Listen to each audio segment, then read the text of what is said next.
This episode may cover sensitive topics like sexual assault, domestic violence, and stalking, which could be triggering. While we recognize the challenges this content may pose, we advise you to prioritize your safety and well-being.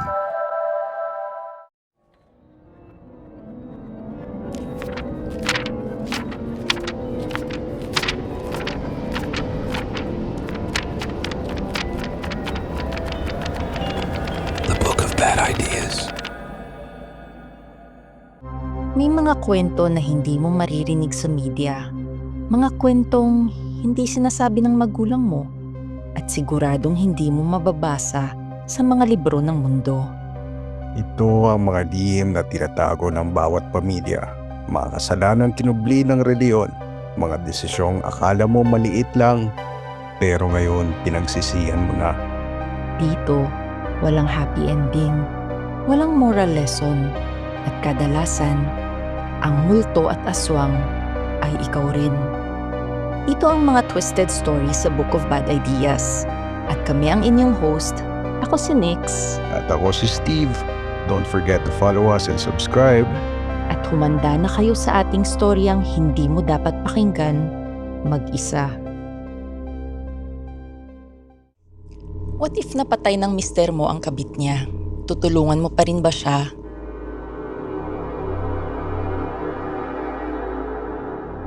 Sabi nila, pag mahal mo, ipaglaban mo.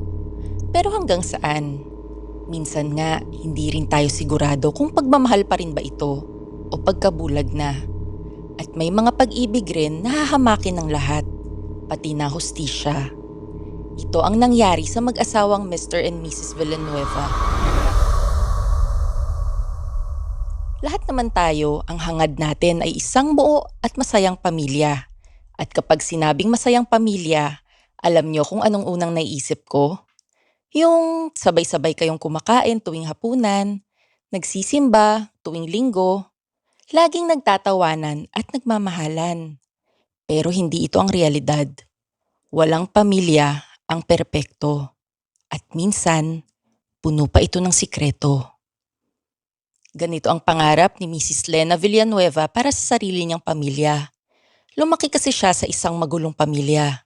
Nagkahiwalay ang mga magulang niya noong 7 years old pa lang siya. At dahil sa depresyon, napabayaan ng nanay ni Lena ang sarili niya, pati na ang mga anak niya. Buong araw ay nakahiga lang ito, umiiyak. Hindi kumakain, hindi rin naliligo. Napakarumi na rin ang bahay nila. Lalo na ng kwarto ng nanay niya. Mapanghi at mabaho. Minsan, naririnig din ni Lena na para bang may kausap ang nanay niya.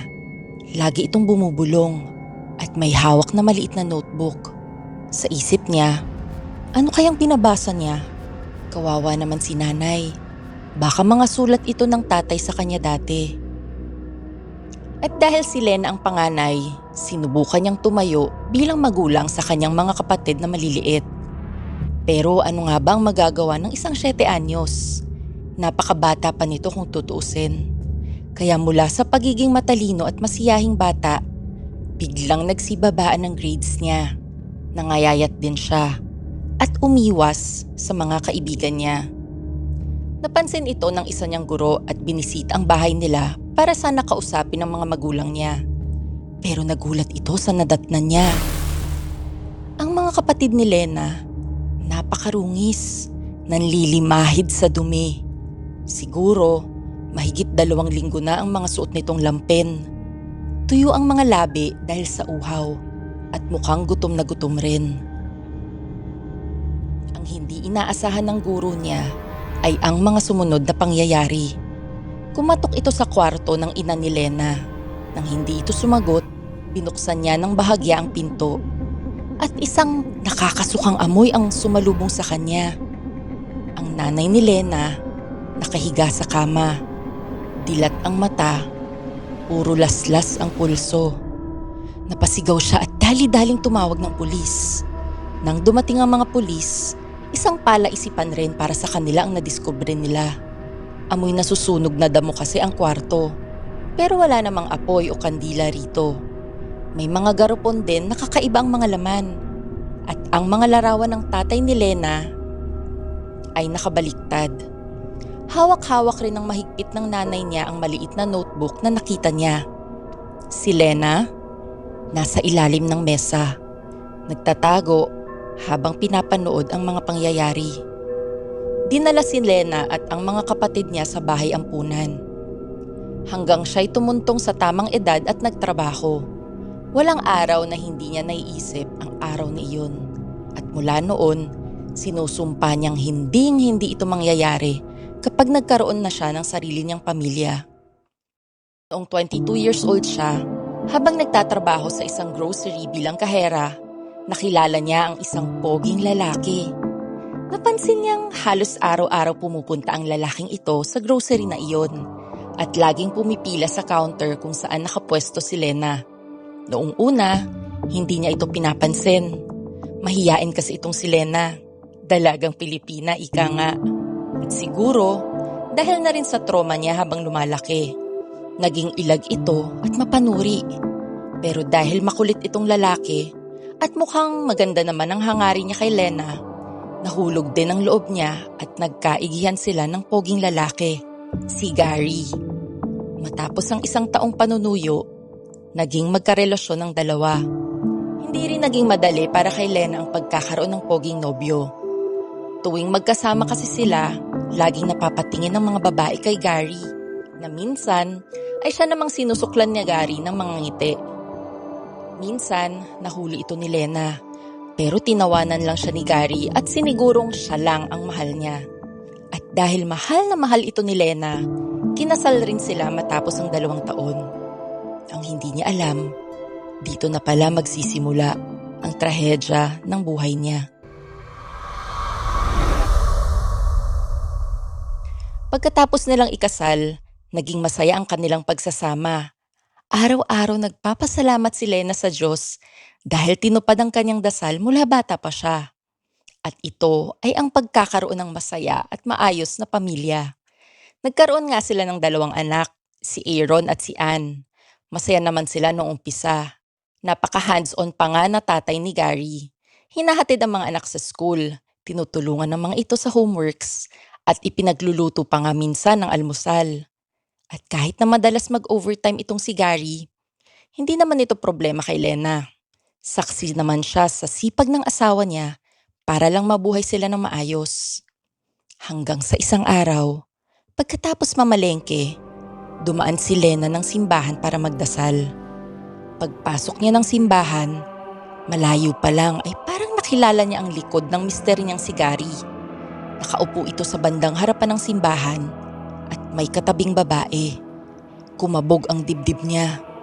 Hindi yan si Gary. Nasa opisina yun ngayon. Nagtatrabaho. Paulit-ulit niyang kinukumbinsi ang sarili. Hanggang sa tiningnan ni Gary ang babaeng katabi niya at hinalikan ito sa pisngi. Kinuha ni Lena ang cellphone niya at tinawagan si Gary. Nagulat naman ang mister niya nang mag-ring ang kanyang telepono. Pero sinagot pa rin ito at naglakad papunta sa gilid.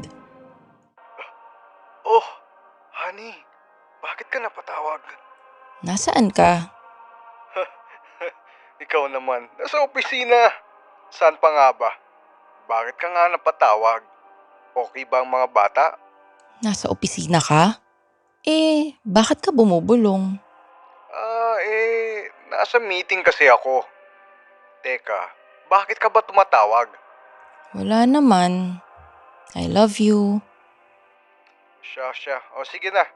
Kailangan ko ng ibaba. Tinatawag na ako ni boss. Bye. Binaba na ni Gary ang telepono at binalikan ng babaeng katabi niya kanina at niyakap ito. Habang si Lena naman ay umuwing umiiyak. Hindi siya makapaniwala na gagawin ito sa kanya ng kanyang asawa. Pinagkatiwalaan niya ito at alam naman ng asawa niya ang kanyang pinagdaanan noon. Pagka-uwi, lugmok na lugmok si Lena. Naalala niya ang nanay niya. Ganito siguro ang nararamdaman ng nanay niya noon. O baka nga higit pa. Nang umuwi ang mister niya ng gabing yun, binati at pinagsabihan siya ni Lena na parang walang nangyari. Pangiti-ngiti rin naman ang gago, nakala mo ay walang ginawang masama. Naulit pa ito ng naulit sa iba't ibang babae. Lumipas ang mga taon, Hindi na mabilang ni Lena kung ilan ang naging kabit ng kanyang asawa dahil nagbulag-bulagan siya para lang manatiling buo ang kanyang pamilya. Ipaglalaban ko ang pamilyang ito. Lagi niyang sinasabi sa sarili. Hanggang sa isang hating gabi, habang tulog ang lahat, biglang nag-ring ang kanyang telepono. Nagising siya at agad na kinapa ang kanyang mister sa tabi niya. Wala ito. Binuksan niya ang bedside lamp at sinagot ang tawag. Hello? Good morning, Mrs. Villanueva. This is Police Lieutenant Briones, Chief Investigator ng Homicide Division ng Pasig Police Office. Bali ma'am, nasa kustodiya po namin ang asawa nyo. May nangyaring isang insidente sa Cherry Motel kanina. Parang binuhusan ng malamig na tubig si Lena. Titingnan niya uli ang telepono niya. 2:40 a.m. Mabilis siyang napaupo. Nanginginig ang kamay. Ha? Teka, pulis? Motel? Anong klaseng insidente? Sir, okay bang asawa ko, ha? Pakausap naman sa asawa ko. Mrs. Villanueva, may isang babaeng natagpuan na wala ng buhay. Kailan po namin kayong pumunta rito sa Pasig Police Station, ma'am. Pakidala nyo rin ang valid ID at marriage certificate kung maaari. Natahimik si Lena. Wala na siyang masabi pa sa kausap niya kundi opo. Nang ibaba niya ang tawag, natulala siya ng ilang segundo. Hindi niya maproseso kung anong nangyayari. At nang mahimasmasan siya, ay dali-daling pumunta si Lena sa Pasig Police Station. Madilim pa nang makarating si Lena sa police station. Sinalubong siya ng desk officer at pinapirma sa visitor's log. Pagkatapos ay may isang babaeng pulis na lumapit. Ma'am, ako po si Corporal Mercado, assigned sa women's desk. Punta po muna tayo sa investigation room, ma'am. Sa investigation room, may ilang dokumentong nakalatag sa mesa. May recorder at may folder na may label. Victim, unidentified female, Cherry Motel. Maya-maya pa, pumasok si Lieutenant Briones, yung kausap niya sa telepono kanina. Ma'am, salamat at nakarating po kayo. Ako po si Lieutenant Briones, yung tumawag sa inyo kanina. Nasa holding area po namin ang asawa niyo ngayon, si Mr. Gary Villanueva. Nabook na po siya under investigation for possible homicide. Pwede ko ba siyang makita? Sandali lang po, ma'am. Bago kayo mag-usap, kailangan lang po namin makakuha ng initial statement mula sa inyo. Nanahimik si Lena. Tila malalim ang iniisip. Nang magtanong uli ito. Patay talaga, sir? Opo, ma'am. Confirmed na po. Pagkatapos niyang makuha na ng initial statement, ay dinala naman siya sa holding area. Sa likod ng rehas, nakaupo si Gary. Nakatungo ito. Nakaposa sa mga kamay. Nagsalita si Lieutenant Briones. Mr. Villanueva, nandito na po ang asawa nyo. Pero bago kayo mag-usap, recorded po itong pag-uusap nyo. Naintindihan nyo po ba ito? Tumango naman si Gary. Hindi makatingin kahit kanino. Lalong-lalo na sa asawa niyang si Lena. Ano to, Gary?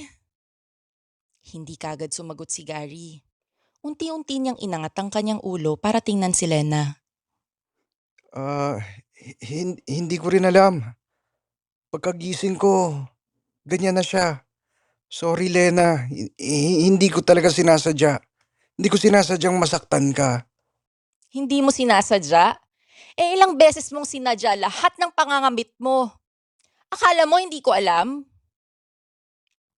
Tumakbo palabas ng holding room si Lena, umiiyak. Inihatid siya sa labas ng presinto ng isang police officer. Madaling araw pa rin nun. Malamig ang hangin.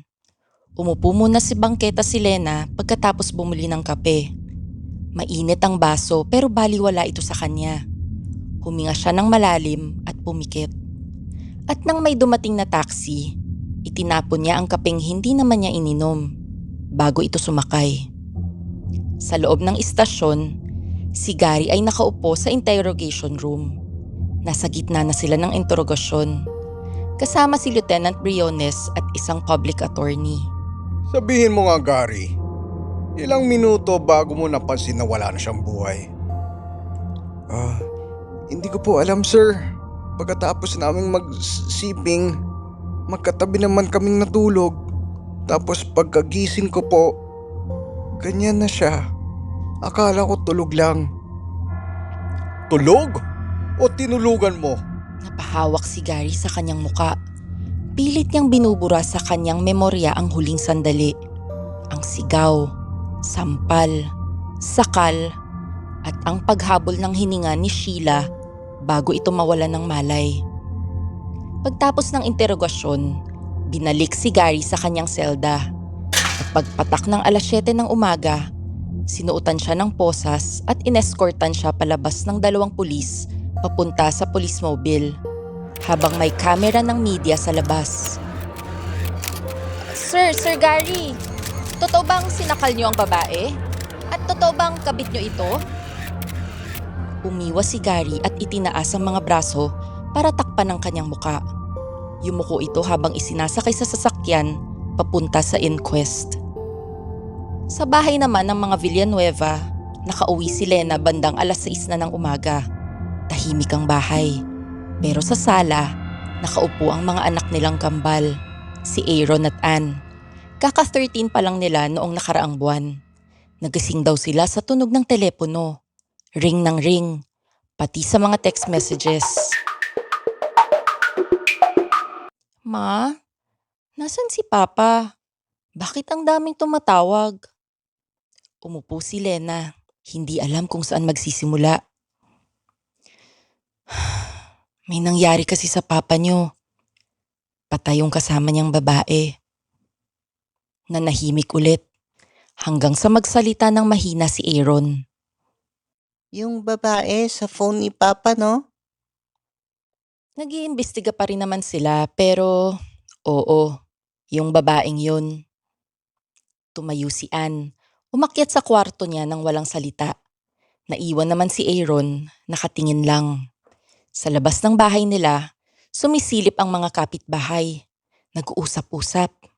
Parami ito ng parami. Takang-taka naman si Lena kung ano ang nangyayari. Binuksan ni Aaron ang TV. Ma, tingnan mo si Papa. Nasa news. Nataranta si Lena. Tumayo ito at binuksan ang pinto. Pwede ba magsialis kayo dito sa harap ng pamamahay ko? Wala ba kayong magawa kundi magchismisan? Maawa naman kayo sa mga anak ko. Alis! Alis! Malakas na kumalabog ang pinto pagkapasok niya at isinara niya ang lahat ng kurtina nila. Umakyat na rin si Aaron sa kwarto niya at naiwan si Lenang mag-isa sa sala. Maingay sa loob ng Pasig City Jail. Mabaho, sari-sari ang amoy. Amoy pawis at kalawang dahil sa sobrang siksikan. Isang araw pa lang dito si Gary, pero mukhang hindi siya makakatagal dito. Tinawag siya ng jail officer at ineskortan sa visitation area. Doon ay nag-aantay si Lena. Len, please, pakinggan mo muna ako. Ano pa bang gusto mong marinig ko? Hindi ko sinasadya. Maniwala ka. Nag-away kami ni Sheila tapos hindi ko na alam. Basta nagising na lang ako, patay na siya. Hindi mo sinadya? Gary, sinakal mo siya. Tulungan mo naman ako, Len. Ayaw kong mabulok dito. Please, mahal na mahal ko kayo ng mga bata. Hindi sumagot si Lena. Tinitigan lang niya ito ng matagal. Pero sa totoo, nag-iisip na ito ng plano.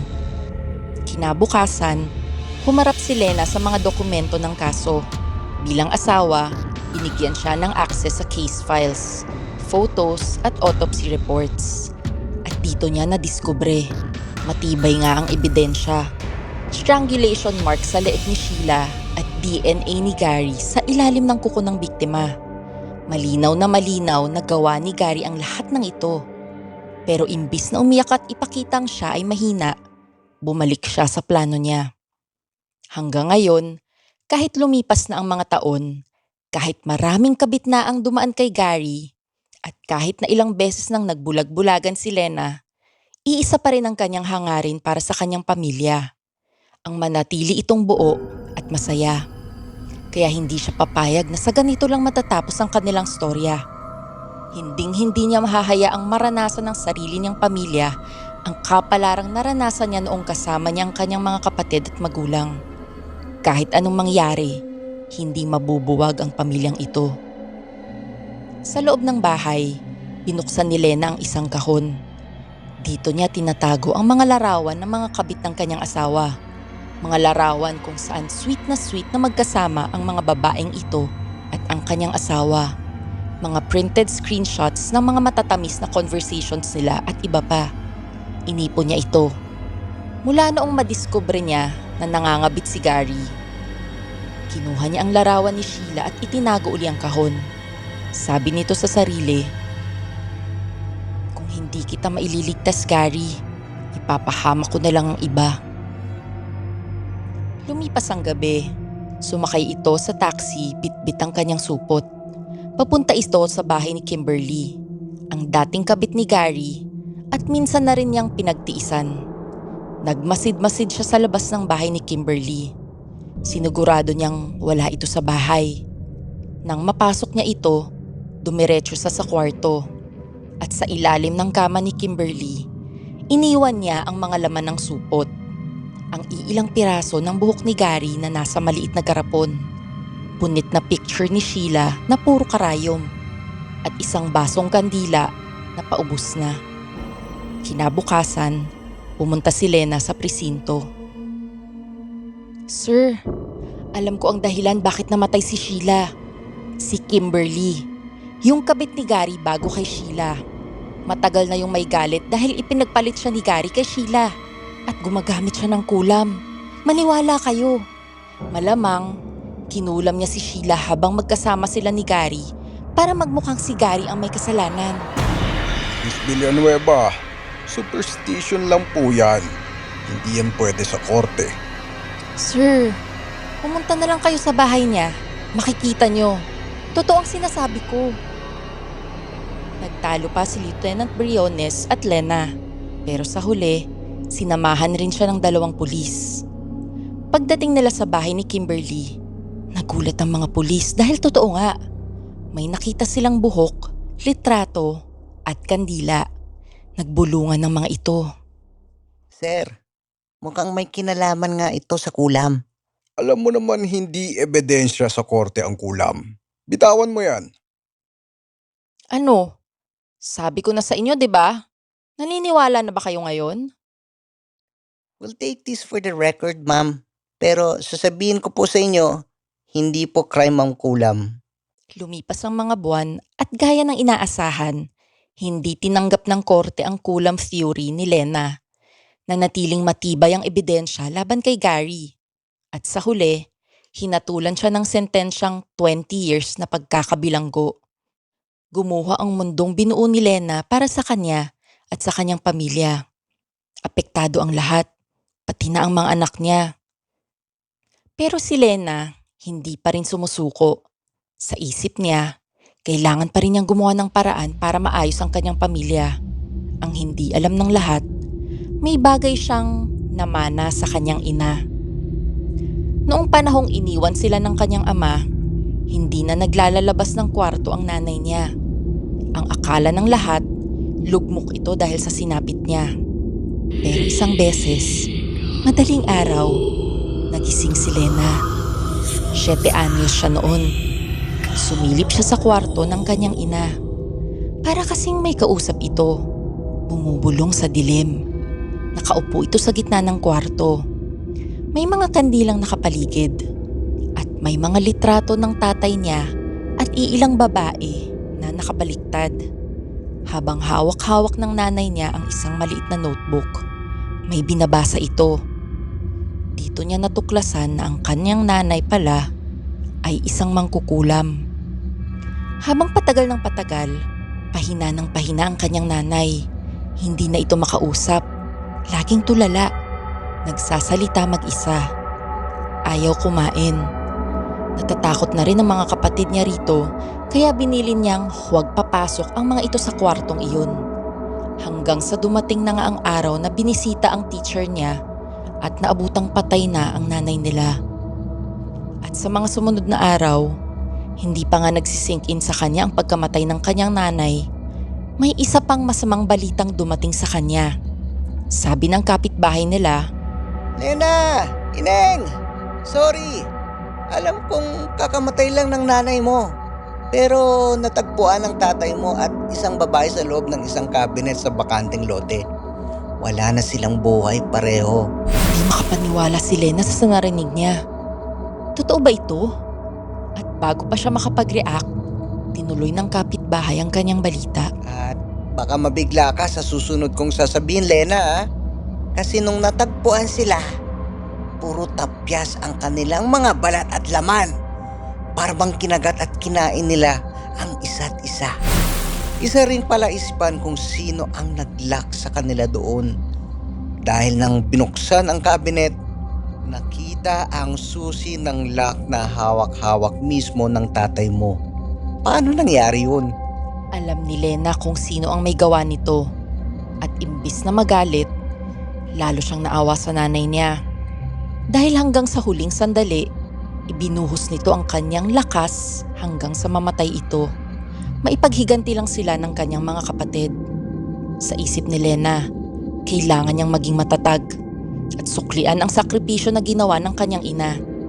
Ang ipagtanggol ang kanyang pamilya sa kahit na ano. Ngayon pa ba siya susuko? Kaya isang gabi, habang tahimik ang lahat sa kulungan, naghahapunan ang mga gwardya.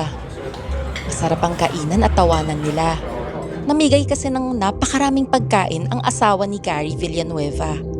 Kaya parang piyesta sa kanila. Hanggang sa maya-maya, nanigas ang mga kamay nila. Nagsibagsakan ang mga plato at kubyertos na hawak-hawak ng mga gwardya. Hindi sila makapagsalita. Dilat ang mga mata nila, pero hindi rin makagalaw. Sa loob naman ng kulungan, bumangon si Gary mula sa kanyang pagkakahiga. Bumukas kasi ang lahat ng mga gates. Ang mga kasama niya sa selda, nanigas. Pati na ang mga gwardyang rumoronda. Nagulat si Gary at takang-taka. Ito na ang tsansa ko, sabi niya sa sarili. It's now or never.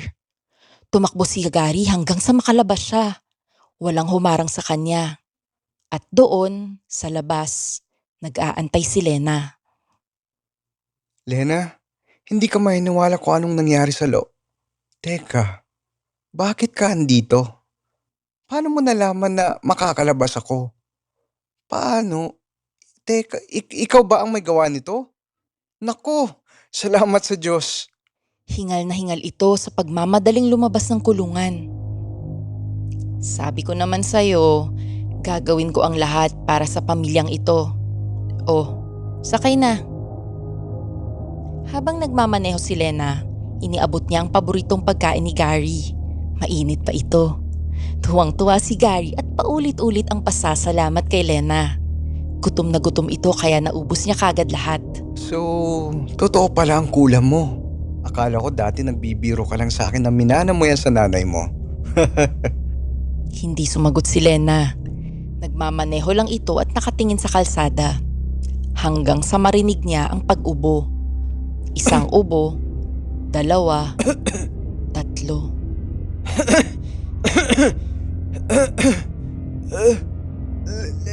Lena, anong... Pero hindi siya pinansin ni Lena. Patuloy lang ito sa pagmamaneho. Habang si Gary, unti-unting nawawalan ng hangin at lakas. Bumaliko ang kanyang leeg at nanigas ang buong katawan. Tingnan mo nga naman. Dati-rate ay hindi ka naniniwala sa kapangyarihan ko. Sa kulam, pinagtatawanan mo pa ako. Ngayon, hawak ko na ang buhay mo. Tumigil ang kotse sa harap ng bahay. Binuksan ni Lena ang pinto at kinuha ang wheelchair na nakahanda na. Dahan-dahan niyang binuhat si Gary mula sa upuan. Wala itong magawa. Nakatingin lang ito kay Lena. Puno ang mata nito ng takot at galit. Sa loob ng bahay, tinawag niya ang mga anak niya. Nagulat sila nang makita ang tatay nila na nasa bahay at naka-wheelchair. Pero bago pa sila makapagtanong, kinausap sila ni Lena ng mahinahon pero seryoso ang tono. Makinig kayo sa akin ng mabuti. Walang makakaalam na andito ang papa nyo. May sakit siya. Walang social media, walang pictures, walang pagsasabihan sa school at kaibigan. Naiintindihan? Tahimik ang mga bata. Gulong-gulo. Tumango lang ang mga ito. Lumipas ang mga buwan, lagi lang nakaupo si Gary sa kanyang wheelchair. Nanghihina at walang magawa. Habang si Lena naman, kabaliktaran. Nanumbalik ang saya nito. Para bang bumata siya ulit? Mula kasi nang makauwi si Gary, halos araw-araw nang lumalabas si Lena. Minsan, may kasama pang mas batang lalaki. At pagbalik niya sa bahay, lagi itong masaya. Nasaksihan ito lahat ni Gary. Lahat-lahat. Isang gabi, lumapit si Lena sa kanya. Tahimik at kalmado ito.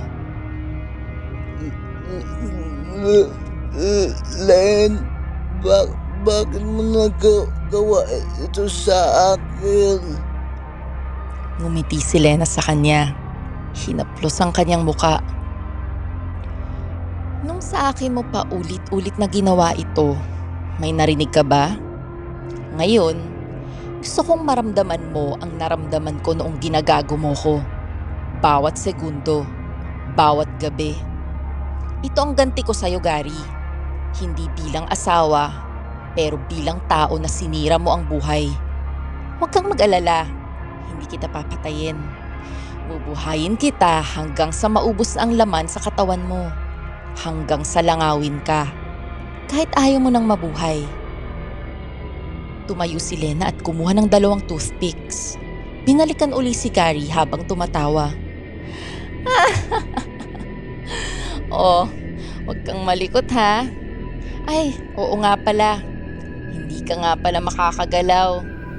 Lalagyan lang natin ng toothpick ang talukap ng mga mata mo para hindi ka kumurap. Huwag kang mag-alala, honey. Sandali lang naman to.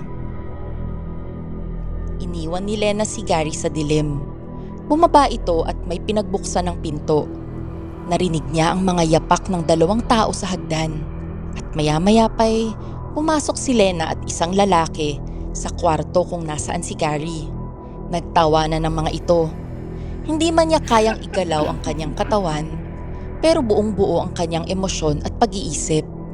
At ng gabing iyon, habang dilat na dilat, nasaksihan niya ang lahat ng bagay na nagpaalala sa kanya ng mga kasalanang ginawa niya noon.